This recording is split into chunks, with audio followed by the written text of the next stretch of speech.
An average couple in Nigeria gives birth to approximately 5 children, one of the highest rates in the world. This trend has been described by medical experts as detrimental to maternal and child health. Child spacing and limiting family size have been identified as important methods to improve health outcomes. We begin to have higher incidences of hemorrhage, problems with anemia, and so on and so forth. And then you also have issues like the mother getting, older, and then you have underlying comorbidities like hypertension, diabetes, and so on and so forth, also now contributing to maternal mortality. There's an increased risk of being born prematurely when the mothers have pregnancies that are closely spaced, because the mother is sort of like weak to handle that baby. So there's an increased risk of having premature babies. Also, the children are more likely to be born low birth weight. And when the babies are born with a low weight, then they have more problems such as maintaining their own temperature, maintaining the blood sugar. So all these increase the risk of illnesses in the neonatal period, that's in the first 28 days of life.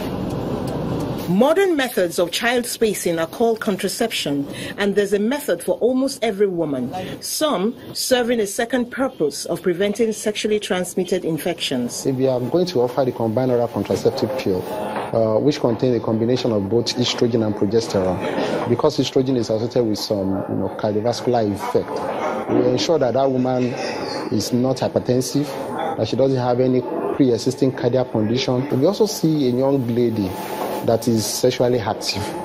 If we are going to offer that kind of young lady a contraceptive option, we are not just going to offer her a method that will prevent her from getting pregnant. We also offer the one that will reduce her chances of getting infection. We also have the injectables, the implant device that we just put under the skin. And of course, they are very, very effective.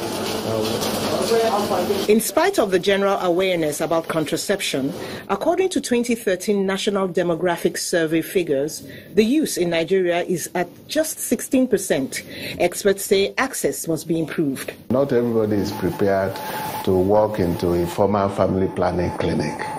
So it should be possible maybe to have family planning clinics maybe within a marketplace or within institutions where people can easily walk in.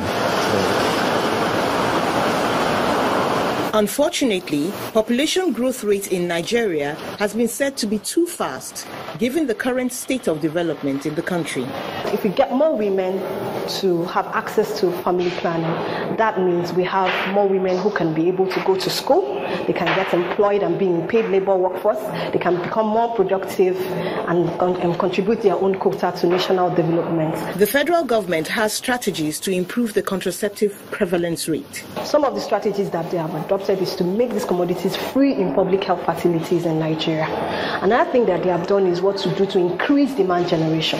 So they want to increase access to information to family planning services so that women, couples can begin to demand for these commodities.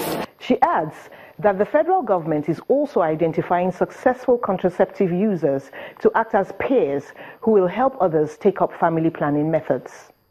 Mary Alale Yusuf, Channels Television News.